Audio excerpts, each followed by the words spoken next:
So hello everyone, ये हमारे class 9 जावा का सेकंड लेक्चर। आई होप आप लोगों ने पहला लेक्चर देख लिया होगा जो कि था ऑब्जेक्ट ओरिएंटेड प्रोग्रामिंग लैंग्वेजेस के फीचर्स के बारे में, जैसे कि एब्स्ट्रैक्शन, क्लासेस, ऑब्जेक्ट्स एक्सेट्रा। तो आज का जो हमारा टॉपिक है ये है डाटा टाइप्स और वेरिएबल्स। आज के इस वीडियो में हम पढ़ेंगे क्या क्या होते हैं primitive and non primitive data types या फिर रूल्स फॉर नेमिंग वेरिएबल्स। तो चलिए हम वीडियो को शुरू करते हैं। तो हम सबसे पहले देखेंगे डाटा टाइप्स के बारे में। तो डाटा टाइप जो होता है वो इंडिकेट करता है कि जो हम वैल्यूज को ले रहे हैं वो किस टाइप के हैं। अब जैसे कि हमें आप सपोज करिए 5 को स्टोर कराना है, तो 5 एक इंटीजर वैल्यू है। 5.23 कराना है तो ये एक डेसिमल वैल्यूज है, तो इसके लिए हम डिफरेंट डाटा टाइप यूज करेंगे। और अगर हमें अपना नाम स्टोर कराना है तो वो टेक्स्ट टाइप का है, तो उसके लिए हमारे पास अलग डाटा टाइप होता है। तो देखिए इसका अगर हम डिफिनीशन देखें तो डिफिनीशन क्या होता है डाटा टाइप का। Data type specify the size and type of values that can be stored in an identifier. मतलब कि डाटा टाइप हमें बताएगा कि हम कितना साइज का वैल्यू ले सकते हैं और किस टाइप का वैल्यू लेके उसको हम स्टोर करा सकते हैं। ठीक, अभी आपको ये आगे और क्लियर हो जाएगा। अब देखिए हमारे पास डिफरेंट डाटा टाइप्स क्या क्या अवेलेबल है, मतलब हम किस किस टाइप के वैल्यूज को एक्सेप्ट करा सकते हैं अपने में। तो देखिए ये होते हैं दो टाइप्स के बेसिकली, प्रिमिटिव और नॉन प्रिमिटिव। अब इन दोनों में डिफरेंस क्या है। प्रिमिटिव डाटा टाइप्स वो होते हैं जो हमें कंपाइलर पहले से बना के देता है, और नॉन प्रिमिटिव जो कि हम बनाते हैं एज ए यूजर। तो प्रिमिटिव में क्या आता है, byte, short, int, long, float, double, boolean, character. इसमें बाइट, शॉर्ट, इंट, लॉन्ग ये जो चारों हैं ये चारों के चारों होते हैं इंटीजर वैल्यूज को स्टोर करने के लिए। फ्लोट और डबल होता है डेसिमल वैल्यूज को स्टोर करने के लिए, और ये जो बुलियन होता है ये होता है कंडीशनल स्टेटमेंट, जैसे कि ट्रू और फॉल्स को स्टोर करने के लिए। और कैर जो होता है इसका फुल फॉर्म है कैरेक्टर, ये होता है सिंगल कैरेक्टर को स्टोर करने के लिए। अब नॉन प्रिमिटिव जो कि हम बनाते हैं उसमें हो सकते हैं एरे, स्ट्रिंग्स या फिर क्लासेस। तो इन सभी के बारे में हम और इलेबोरेटली देखते हैं। तो पहले हम देखेंगे प्रिमिटिव डाटा टाइप्स। तो प्रिमिटिव डाटा टाइप्स में क्या क्या थे।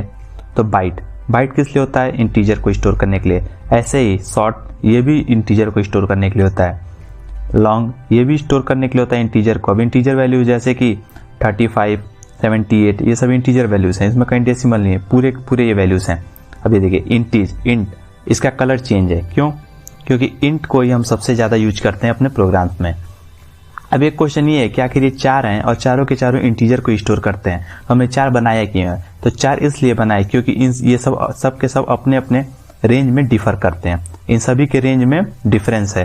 ये सबसे ज्यादा वैल्यूज को इंट स्टोर करता है। ठीक, तो अभी रेंज का अब पूरा चार्ट है, आप उससे देख सकते हैं कि किसका रेंज कितना है। अब देख इसके बाद और क्या क्या होता है, फ्लोट। फ्लोट किस लिए होता है, डेसिमल वैल्यूज को स्टोर करने के लिए। जैसे 8.00 है, 9.87 है, तो ये क्या है, डेसिमल वैल्यूज है, इसमें पॉइंट लगा हुआ है। अब यही होता है डबल भी होता है, डबल में भी हम डेसिमल वैल्यूज को स्टोर करते हैं। अब इसमें भी यही क्वेश्चन है कि आखिर 2 क्यों दिया है, तो इन दोनों के भी रेंज में डिफरेंस होता है। ये ज्यादा रेंज का वैल्यूज स्टोर करता है, ये कम रेंज का वैल्यू स्टोर करता है। अब होता है बुलियन, बुलियन किस लिए यूज होता है, ट्रू और फॉल्स को स्टोर करने के लिए। डिसीजन मेकिंग अगर हमें प्रोग्राम में कराना है किसी कंडीशन में तो उसके लिए हम क्या यूज करेंगे, बुलियन को। और एक और होता है कैर, कैर मीन्स कैरेक्टर, सिंगल कैरेक्टर को हम स्टोर करने के लिए यूज करते हैं।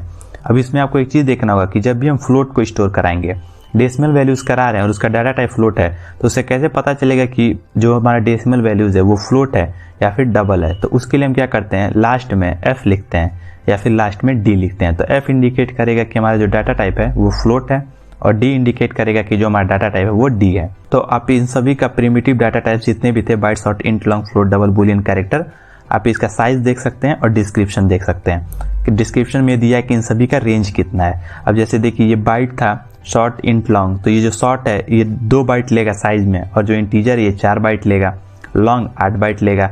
अब इन सभी के आप रेंज को देख सकते हैं। इसमें लॉन्ग जो है इसका सबसे ज्यादा रेंज है।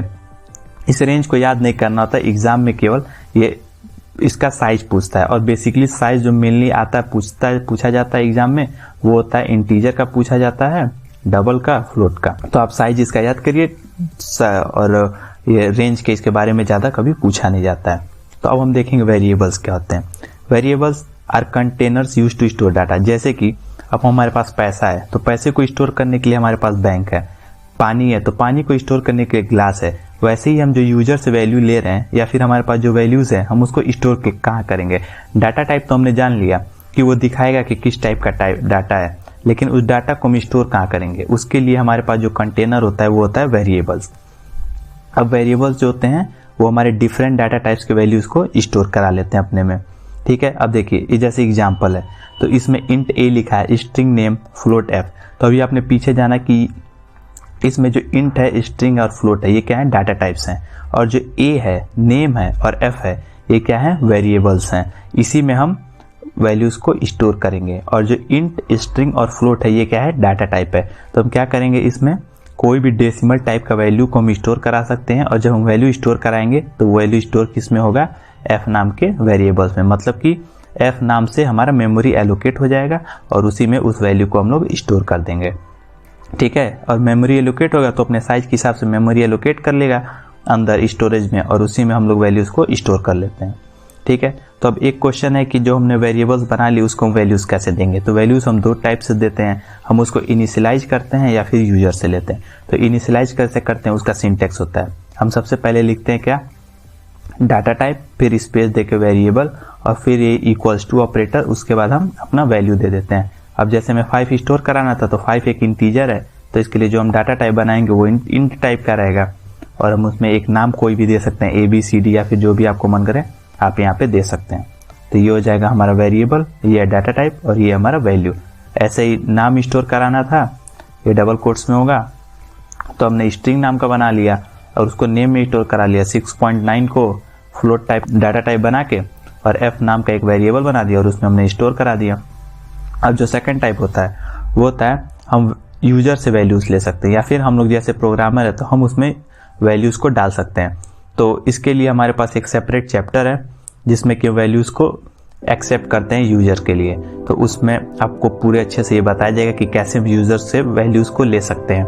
तो उसके लिए आपको वो चैप्टर यूज देखना पड़ेगा स्कैनर क्लासेस का, उसमें आपको पूरा अच्छे तरीके से। तो इसमें अब कुछ जो हम वेरिएबल बना रहे हैं उसके लिए कुछ रूल्स होते हैं कि वेरिएबल्स को हम लोग कैसे कैसे क्या क्या नाम दे सकते हैं।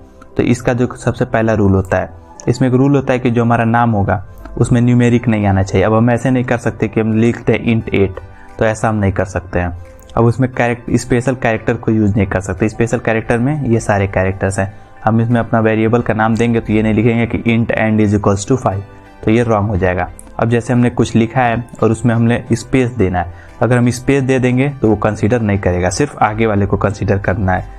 अगर हम चाहते हैं कि उस पूरे को कंसीडर करें, जैसे कि हम अपना नाम में लिखते हैं फर्स्ट नेम, तो एक ही में लिखेंगे ज्वाइन करके तो अच्छा नहीं लगेगा, इसलिए हम चाहते हैं कि दूर दूर रहे। इसके लिए हम क्या करते हैं, अंडरस्कोर यूज करते हैं। अब जैसे कि ये ST और इसमें अंडरस्कोर लगा दिए ID, तो स्टूडेंट ID ये पूरा ज्वाइन हो जाएगा एक में।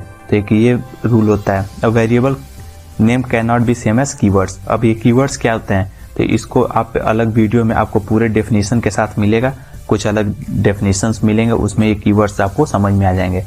अब इसमें एक और क्या होता है कि जो हमारा वेरिएबल का नाम होगा उसको हम कैपिटल लेटर से नहीं लिख सकते हैं, हम उसको जब भी स्टार्ट करेंगे तो स्मॉल लेटर से स्टार्ट करेंगे। So thanks for watching and मुझे बिलीव है कि आपको ये समझ में आ जाएगा कि डाटा टाइप्स और वेरिएबल्स क्या होते हैं और उसमें रूल्स क्या होते हैं वेरिएबल्स को नेमिंग के लिए। आप हमारी और भी वीडियो देख सकते हैं अपने सिलेबस को पूरा करने के लिए। तो तब तक के लिए थैंक यू।